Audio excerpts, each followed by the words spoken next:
Assalamualaikum warahmatullahi wabarakatuh.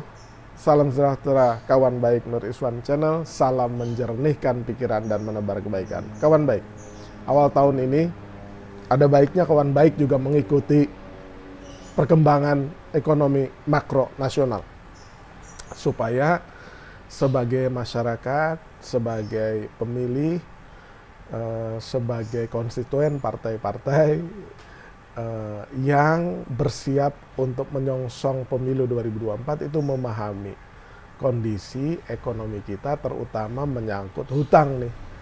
Ya, kenapa kawan baik Nur Iswan Channel ajak untuk memiliki kepedulian? Ya, inilah fakta yang terjadi di dalam ekonomi Indonesia. Jadi kita ternyata hutangnya itu semakin meningkat, semakin melonjak. Nah, kita lihat di Kumparan saja beritanya.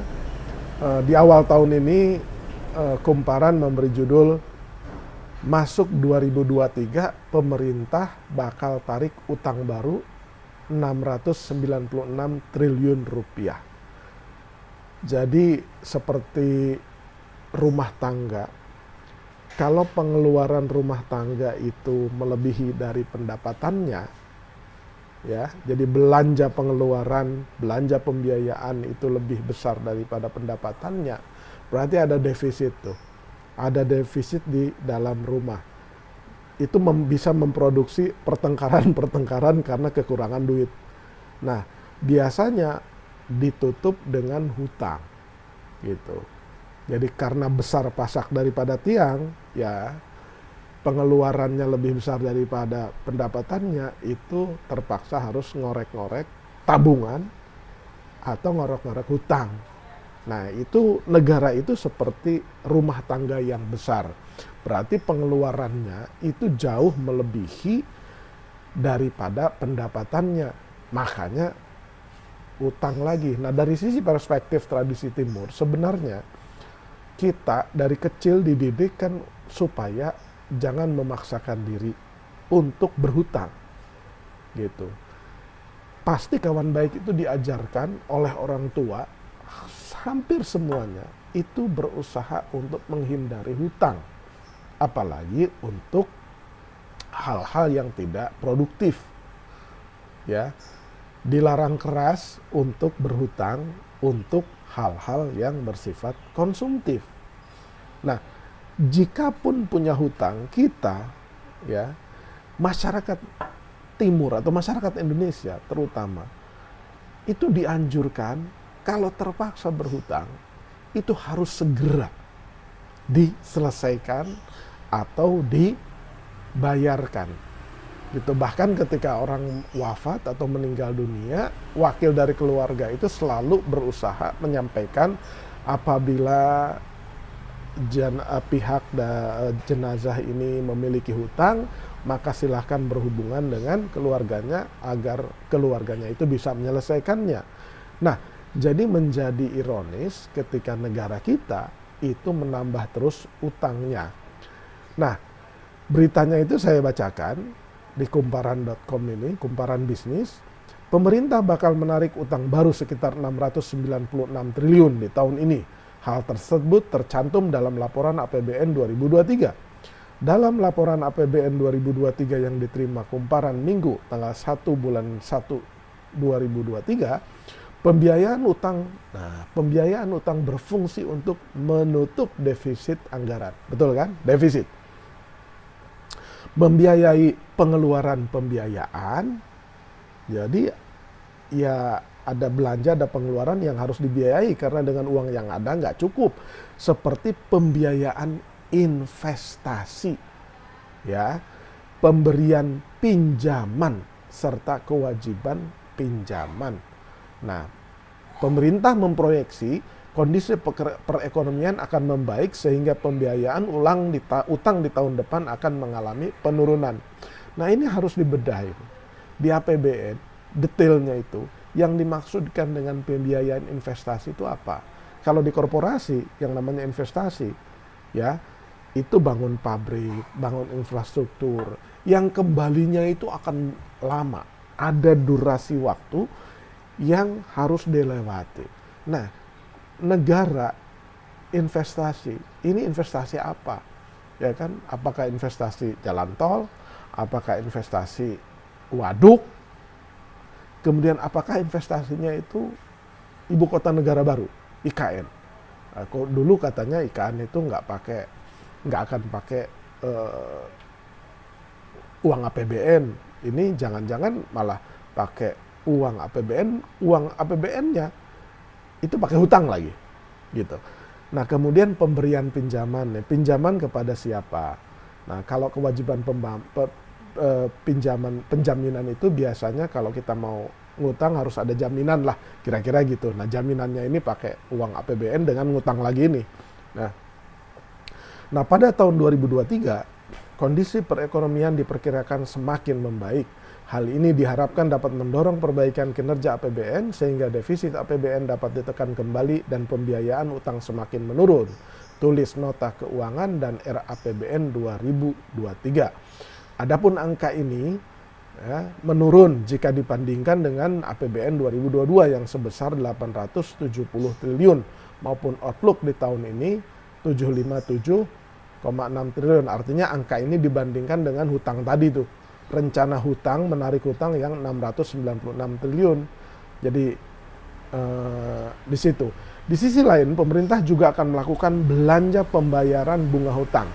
Ya, maksudnya itu bayar bunga. Ya, belanja pembayaran bunga utang dalam dan luar negeri di tahun depan sebesar 441,4 triliun. Jadi bayar bunganya saja di tahun 2023 ini itu 441,4 triliun.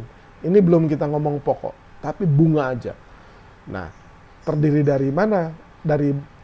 Kepada siapa aja? Untuk pembayaran bunga utang dalam negeri sebesar 426,8 triliun dan pembayaran bunga utang luar negeri 14,6 triliun.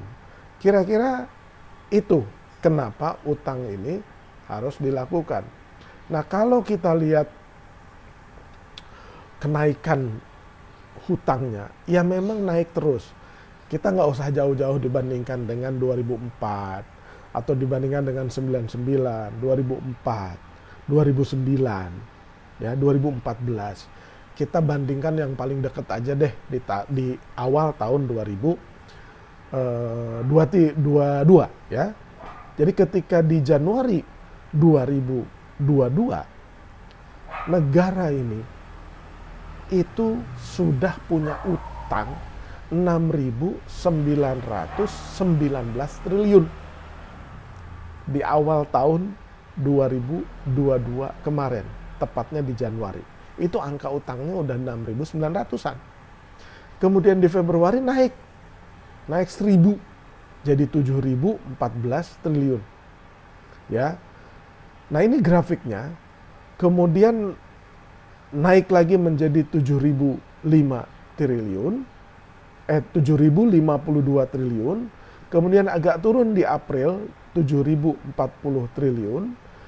Maretnya 7.002 triliun.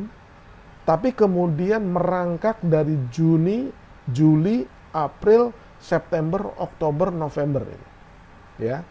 Jadi secara bertahap dari mulai bulan Mei ke Juni, ke Juli, ke April, ke September, ke Oktober itu melonjak kurang lebih ya 150-an rata-rata sampai 200 triliun hutangnya.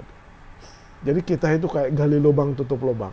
Jadi siapapun presidennya di tahun 2024 ini mewarisi angka sekitar, kalau di bulan November itu 7.554, ya anggaplah kalau kenaikan rata-ratanya 100 atau 150, berarti sekitar 7.700 triliun. Ya, hutang kita itu. Nah, tambah lagi yang 600-an tadi. Jadi siapapun presidennya diwarisi hutang sedemikian besar dan harus diselesaikan. Gitu. Makanya memilih presiden di 2024 itu harus hati-hati, harus orang yang berilmu yang bisa menyelesaikan salah satunya utang ini.